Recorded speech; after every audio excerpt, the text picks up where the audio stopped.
Donald Trump's 5-day insanity spree may very well be the shiny object he'd like us to chase, instead of the looming release of Robert Mueller's nearly 2-year investigation into Donald Trump's campaign and Russian interference in the 2016 election. All signs suggest Mueller is nearly done and that his report could go to the Attorney General at any time. Donald Trump, who is embroiled in Twitter wars against the late Senator John McCain and the husband of a senior aide, today eagerly lobbed a last-minute smear against Mueller, the former director of the FBI and a Vietnam War veteran. I know that he's conflicted, and I know that his best friend is Comey, who's a bad cop. And I know that there are other things, obviously. You know, I had a business transaction with him that I've reported many times that you people don't talk about. But I had a nasty business transaction with him and other things. I know that he put 13 highly conflicted and, very angry, I call them angry Democrats in. So, so what it is. Now, let's see whether or not it's legit. You know better than anybody. There's no collusion. There was no collusion. There was no obstruction. There was no nothing. I told him he wouldn't be working at the FBI. And then the following day, they get him for this? I don't think so. I don't think people get it. He's spinning as fast as he can. Trump also greenlighting the Mueller report's release with a Trumpian spin he may live to regret. Does the public have a right to see the Mueller report? I don't mind. I mean, frankly, I told the House, if you want, let them see it. Let it come out. Let people see it. That's up to the Attorney General. We have a very good Attorney General. He's a very highly respected man, and we'll see what happens. But it's sort of interesting that a man out of the blue just writes a report. Just out of the blue. Whatever we learn in the coming days and weeks, Mueller's final conclusions will cap a sweeping body of evidence against those inside the Trump orbit, including 37 indictments and guilty pleas, among them several former senior aides and some of Trump's closest allies. At least 50 witnesses interviewed by Mueller's team, some of those interviews stretching over several days and appearances, dozens of suspicious contacts with Russians, few records of what was discussed, and a lot of faulty memories around those conversations, not to mention at least 8 separate lines of inquiry by state and federal prosecutors spun off from the Mueller probe, and new investigations on Capitol Hill by at least 5 committees in the House. That is where we start today with some of our favorite reporters and friends. Aaron Blake is a senior political reporter with The Washington Post. With us at the table, Vanity Fair senior reporter Emily Jane Fox, former chief spokesman at the Department of Justice Matt Miller's back, former DNC senior advisor Doug Thornell, and chief national correspondent for the New York Times Magazine Mark Leibovich makes a triumphant return to the table. We'll start with you, my friend. There's so little that we don't know about what's going on in Trump's mind because he tweets it, he blurts it out. But this fiction, does it feel like part of a last-ditch effort to sort of soften the ground with his base, or is he talking about something real? I don't think he's talking about anything real, or certainly any new kind of line of attack against Robert Mueller. Look, he, I think, is like the rest of us, which is the report could drop imminently, or the report could drop in 2 months. I mean, the imminent report has been, 6-7 weeks old. We took the word imminent out. We did. Imminent is no longer. Pull back the curtain for a minute. We bury the word looming, imminent. Right? It is definitely looming. Look, I think the ground is pretty soft among his base, right, or pard, whatever the right way his ground would be. They seem to be with him. I don't think what he said today is going to influence that anyway. But look, it's all very curious. It's sort of part of a larger, pattern of curiousness that we keep wondering about in shows like this.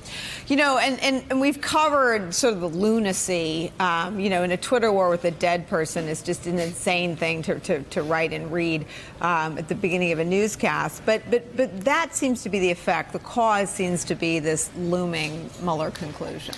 Maybe. I mean, every time I try to get into his head and figure out why he's doing something inexplicable, I find myself kind of scared by scared by what I find, even going down that road.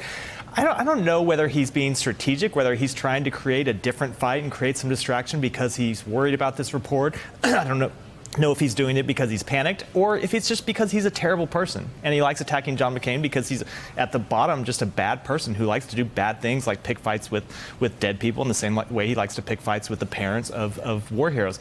I don't think we know. It's always hard to figure out whether there's some grand strategy behind what he's doing or whether he's just kind of foaming at the mouth, as he often does. And I think that's it. We're stuck with the same kind of conundrum in watching what he did today and what he's done in the last few days as we've been for 2 years now. And Aaron Blake, if you look at the prospects for this president with Robert Mueller completing his nearly 2-year investigation at whatever point that happens and passing along to the Attorney General his findings, whatever the outcome, the fact that the debate is around whether or not you can indict a president, the debate is around whether or not a sitting president can obstruct justice. That's a fight Rudy Giuliani seemed to want to have a few months back. It's undeniable that in full view, Donald Trump sought time after time after time to obstruct the Mueller probe. It's undeniable in full view Donald Trump tampered with witnesses in the Mueller probe. I mean, there's bad conduct that we could sit and write ourselves without the benefit of all the classified information and the interviews with dozens and dozens of witnesses that Robert Mueller had. It's really interesting you bring up the fact that the Justice Department generally believes that it cannot indict a sitting president. I think that actually make the comments that the president just made about the public release of the Mueller report more interesting. Generally speaking, the Justice Department does not release details of an investigation if they are not indicting somebody. They do that to avoid these cases looking like they're political, looking like they're just trying to get bad information out there about people who they can't actually charge with crimes. So in any other case, what the president would say about the public release of the Mueller report would not seem to matter that much. What people in Congress would even think about this wouldn't seem to matter because this would be an internal DOJ decision. But remember, this is an unusual situation in which the president can't be indicted. And so if you're William Barr and you are confronting that scenario, you basically have a rule that says you cannot disclose things for people who are not being indicted. You also have a president who cannot be indicted. So what can you say about that president?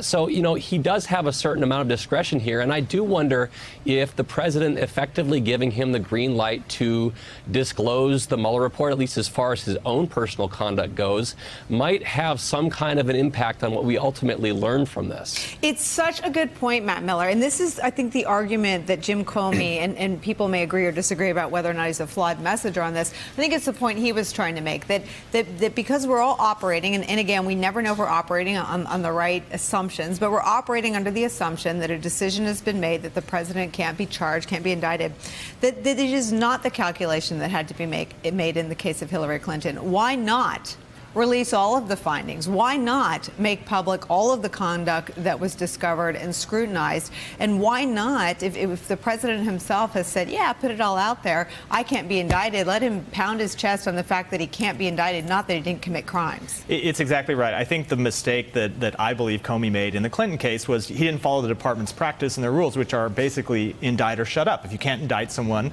shut up. Well, if the indictment is not on the table because of the department's own rules, then the shut up doesn't apply, especially if the logic behind the DOJ opinion that a president can't be indicted is that it's up to Congress to police presidential misconduct. Well, they can only do their job if they have all of the information the department has, which means they have to either make it public or turn it over. That said, the president is not the only person that is being investigated by the Justice Department. And I do think, let's say that Mueller has found someone like Donald Trump Jr. walked right up to the line and committed a crime, did a number of things that are very inappropriate, maybe that were completely against what we would expect someone, a senior in a campaign, to do, how they behave themselves, but didn't quite cross the line to commit a crime that he can prove in court. I think that information ought to stay private. The same rules that should have applied to Hillary Clinton ought to apply to other private citizens. Because Don Jr. could have been indicted. But not for the president. It's different for him.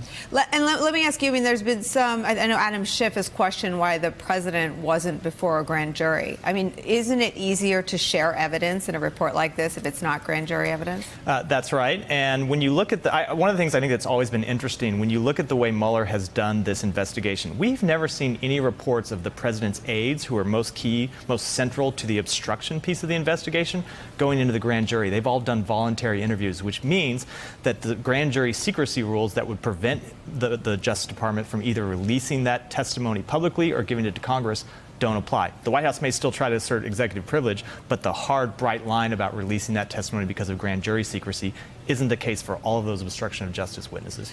There's a gift on display here on the president's part, and I don't say that very often during this hour, but that gift is to sort of dance in his relocated goalposts. So he has relocated the goalposts so many times. It went from I didn't do anything wrong to I was allowed to do it all along to, you know, everybody does it to the...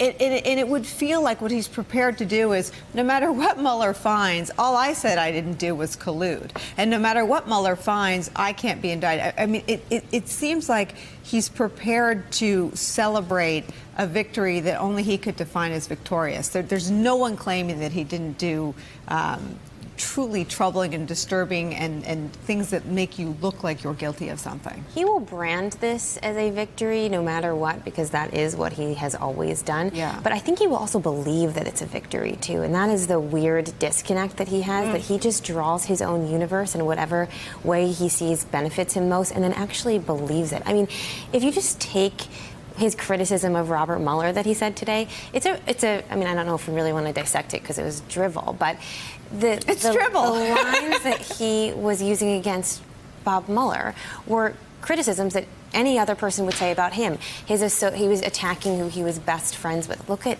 who Donald Trump has associated with. Many of them have pleaded guilty or have been charged with federal crimes now. He was attacking the fact that he is angry. The president has been on a tirade for 6 days in a row now. So the things that, the way that he draws the world around him is just so out of touch with reality, and I think we will see that when the Mueller report comes out as well. Doug, I know Nancy Pelosi has taken impeachment off the table until and unless she sees something that rises to the occasion of bringing Republicans around. Here's something that Garrett Graff writes about what would get Trump impeached.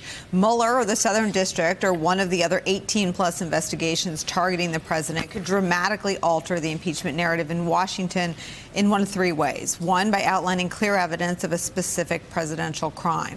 Two, a demonstrable smoking gun including a pattern of obstruction of justice or demonstrable action taking to compromise American interests at the expense of advancing a foreign power's goals, including actively conspiring with Russia in the 2016 campaign. If you look at that, it seems like smoking gun of obstruction. I mean, there's smoking gun of an intent to obstruct that we've all seen in full view. We also know from reporting in your newspaper that the tweets and the public comments were among the things that Mueller was knitting together. And on this question of action taken to compromise American interests, we know that at least the acting director of the FBI thought there was enough reason to suspect that might be the case to open a full investigation into the president. Right. Well, I would hope those would be things that would lead to an impeachment, right? I mean, they're serious. One would hope. I would really hope they would lead to an impeachment. And obviously on obstruction, I mean, he fired the FBI, head of the FBI, right? And tried to fire Mueller. Right. Asked Sessions to unrecuse. Right. I mean, we could put together 10 things right here. Right. So that we know about. But to your previous point, this is also, like, I worry about the bar being raised so high on, you know, the evidence that's going to come out in the Mueller report, that if there's no smoking gun, then Trump's going to say, it was a big witch hunt. See, even though all of these people have been indicted, they've been charged and convicted of felonies, serious crimes that have led to other investigations in the SDNY, in different House committees. There's obviously a lot of wrongdoing and corruption in this administration. I just worry that if the bar has been set so high that Trump, to Emily's point, will claim victory unless there is a written note from him to Putin saying, I want you to impact the election. I still think he would claim victory. Yeah, he would. You could, I don't disagree with anyone that comes here and lays out the political reality. It guts me. But I don't disagree with you. But isn't there a legal reality smashing into the... I mean, obstruction of justice is a crime. Scooter Libby, who was my former colleague, was pardoned by this president for obstruction. This president has a soft spot for the crime of obstruction of justice. If there is a comprehensive litany of crimes under the obstruction of justice category, doesn't that drive the speaker to rethink her decision? I think absolutely. That was my point. I think if there is evidence of obstruction, and there seems to be pretty clear evidence of obstruction. I think that the Speaker and the other chairman in the House would have to take a strong look at it. Because, look, even if there wasn't direct collusion, if he's committed obstruction of justice, and there seems to be pretty clear evidence that happened, you really do have to pursue whether it's impeachment or continue with the investigations in the House and then potentially move to impeachment. I think, though, that because she said it more recently, there's been a focus on Nancy Pelosi saying she would like not to do impeachment. I think what should get more attention is what she said a few months earlier, which is that she does not believe that a president cannot be indicted. And I don't know if that is the settled law that people are, as settled a law as we are talking about, because I don't know where Mueller is on this. I don't even know where Barr is on this. I don't think any of us do. And I would imagine that there are, or will be very soon, some kind of discussion about whether that is actually on the table here. That is such a good point. And Neil Katyal, who, is now a public figure, so lots of former Justice Department officials don't intend to become public. But this is the point that he makes, and it's such a good point. We have no idea what Robert Mueller thinks. We actually have no idea what the prosecutors out of SDNY think, and we have no idea what the new Attorney General thinks. Right. Yeah. I don't think we should default immediately or just default to the idea that this can't happen, so therefore it's up to Congress. Yeah. Well, and Nancy Pelosi didn't take impeachment off the table. I think we also have to remember that she set a bar of compelling evidence, and that there needed to be some bipartisan support for that. And the process of impeachment involves the House and then the Senate removing the president. So in order to do that with this Senate, you got to get some Republicans to come along. I disagree a little bit that indictment's not off the table. I think it is. I think it's very unlikely that Bill Barr would overturn the OLC opinion. But I think the reason why we all are so attracted to it, it's so obvious that the president's behavior is inappropriate and possibly criminal, that thinking that he can be indicted somehow lets the rest of us out of responsibility, lets the rest of the country off the hook. Because you know what? The Justice Department will fix this, and they'll do what they're supposed to do and hold him accountable, and a jury of 12 people will convict him. I don't think that's going to happen. If he's able to get by with this, if he's able to get by with blatantly obstructing justice, and there's the crime of obstructing justice, and then there's presidential acts that would be an abuse of his office. And I think without a doubt, whether he's crossed the line into the crime of obstruction of justice, he has absolutely abused his power as president.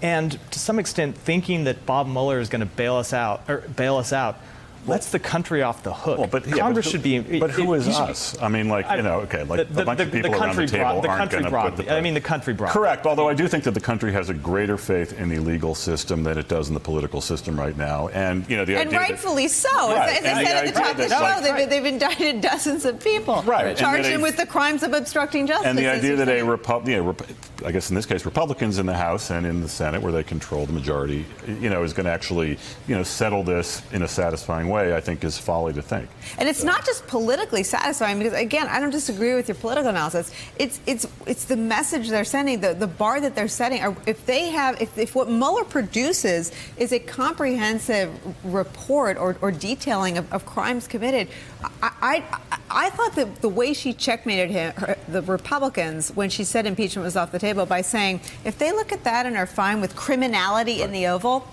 fine. I thought she was saying we will lock arms with them, and if the crimes are so blatant, we'll reevaluate this. I mean, look at the redacted search warrants from the Southern District of New York for Michael Cohen's case yesterday. There were 18.5 pages in that search warrant that were blocked out because there was an ongoing investigation. Right. And the number of people who could be investigated for that crime, the circle is so small. And from my understanding of the case, all of their last names have to include Trump, or their business cards have to say Trump Organization on them. So there are those pages, if you're in your car, Emily, Jane Fox talking about the redacted pages that became public yesterday. What's interesting to me is that the judge made the decision to release this information this year. So the information was deemed too sensitive, I think last month, February 7th, the decision. This isn't information that was sensitive last fall. This is information that was deemed that sensitive to redact 18 full pages 6 weeks ago. The judge said that this is part of an ongoing investigation. Right. And so there are just too few people who could possibly be investigated in a crime that Cohen pleaded guilty to and implicated the president in, that it won't touch him in some very close way. Aaron Blake, let me get you to jump in on all these topics. Indictment or not indictment is settled law. Your thoughts? Yeah, I think the obstruction of justice question is really interesting. There was actually a poll that came out today from the Associated Press that found 8 in 10 Democrats thought that if Mueller produces actual evidence that the president obstructed justice, that Congress should move forward with an impeachment process, should try to remove him from office. About a quarter of Republicans agreed with that. So we basically have 3/4 of Republicans who do not think that obstruction of justice necessarily rises to the level of removing the president. I don't think that's terribly surprising, but it's also worth looking back in the 90s when Kenneth Starr, basically said that the president had committed impeachable offenses, including obstruction of justice, and it was not enough for Congress to remove him from office. So I But he think was this impeached, situation, and a lot of those Republicans voted yes on impeachment. That's true. But I also think there's another difference here, and that's that President Clinton's alleged obstruction of justice dealt with personal matters. And a lot of people had problems with the idea that this personal matter that he was effectively lying about and trying to cover up was actually anybody's business. In this case, the underlying subject matter has to do with business that's actually before the country. It has to do with Russian interference in the election, has to do with the legal process that has taken place while the president has been in office and official actions that he's taken with regards to that. I think that could potentially add up to something more than it did during the Clinton days, but also the fact that only 25% of Republicans are on board with impeaching a president for obstruction of justice, I think suggests a very high bar heading into the Mueller report.